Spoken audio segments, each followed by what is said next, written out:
Humans are actually the most peaceful, kind race in the universe, and other aliens don't invade us because it's cute to watch. Dr. Alexei Mikhailov leaned back in his chair and rubbed his bleary eyes. It was finally done. The work he had dedicated the last 3 years of his life to was finally complete. All he had to do now was put a sample in a test tube and then find a good crowded spot, maybe JFK. No, someplace bigger like Atlanta or maybe Beijing. Once he introduced the virus to a large enough crowd, especially in an international airport like Atlanta or Beijing, it would be too late for anyone to stop it. He didn't feel guilty about what he was planning. Intellectually, he knew he should. He was, after all, planning the murder of every single human being. Or, well, nearly all of them. The chances of at least a few people being immune to the virus was there. Still, he knew it was the right thing to do. Humanity was a cancer to the planet. They were destroying the environment and each other. The world would be better off without them. Whenever he stopped to think of all the crime, rape, war, intolerance, and injustice humans visited on each other, he knew he was in the right. He was shocked out of his reverie by a sudden crack behind him. The sound startled him so badly that he fell out of his chair. He turned around to see what was the matter, fearing some kind of equipment failure. That would be disastrous. His lab was isolated from any nearby human settlements, partly because he hated humans, partly to prevent an early release which would jeopardize his plans, and partly for secrecy's sake. If the virus got out here, Alexei would die, but the rest of humanity would be fine. However, what he saw made his jaw drop. It was a creature. Could it be extraterrestrial in origin? That was surely impossible. He certainly thought it was possible life could exist elsewhere, but to have it show up in his lab. The creature was hard to describe. It didn't seem to be completely solid, and it was constantly shifting. It was dark blue, or maybe black, yet had white pinpoints, so it almost looked like it was full of stars, or covered in stars.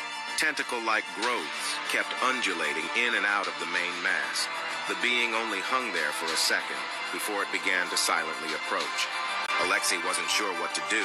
He didn't have any weapons, but could a weapon even harm such a creature? And should he harm such a creature? It stopped, hovering mid-air right in front of him. Alexei was still wondering if perhaps he was just hallucinating. Or could someone be pulling some kind of prank?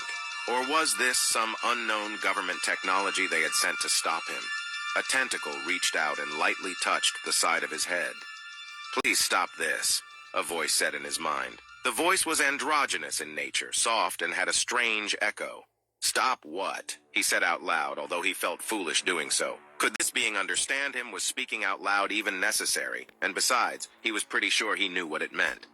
"Humanity must not perish," the voice said. Despite the absolutely amazing circumstances he was in, Alexei snorted. "Clearly you don't know humanity then. Trust me, I'm doing the planet a favor, and if you really are some kind of alien, I'm doing you a favor too. The universe will be better off without us." No, that is not true. Humanity stands as a shining beacon of hope for the universe. Indeed, the only reason we have not long ago invaded your planet is because we find the human spirit to be so noble and, well, to be frank, adorable. Alexei was so thunderstruck by this that he was speechless for several moments. Then he replied, "I have no idea what you're talking about. I don't know who or what. You are ignorant, so we are trying to be gentle. Do not test our patience, however. Humans are evil. We're a cancer," Alexei began. "Humans are imperfect, yes. However, despite your flaws and imperfections, your kind always strive to be better and to come together. We see your mind. We know your thoughts. Yes, there is war. However, then there is peace. There is rape, yes. Then there is punishment and justice. There is crime. Then there are those who reach out to the criminals and the lost and try to lead them to a better path. This is not so where we come from. Your kind is at its best when you love those who are different from you, whether that difference be physical, social, or ideological. Our kind knows only war without end. We live under the rule of tyrants, and our only laws are their passing whims. Any deed, no matter how despicable, is acceptable so long as you can use it, get ahead.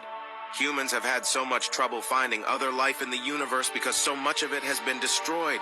As such, we cannot allow you to destroy humanity. You amuse us, you entertain us, and you inspire us."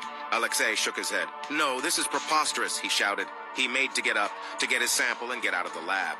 "Very well," the voice said, and it was no longer gentle. It was screeching now, and Alexei felt his head begin to throb. "Let us show you." Alexei disappeared along with the being. His fellow humans never knew how close they had come to extinction.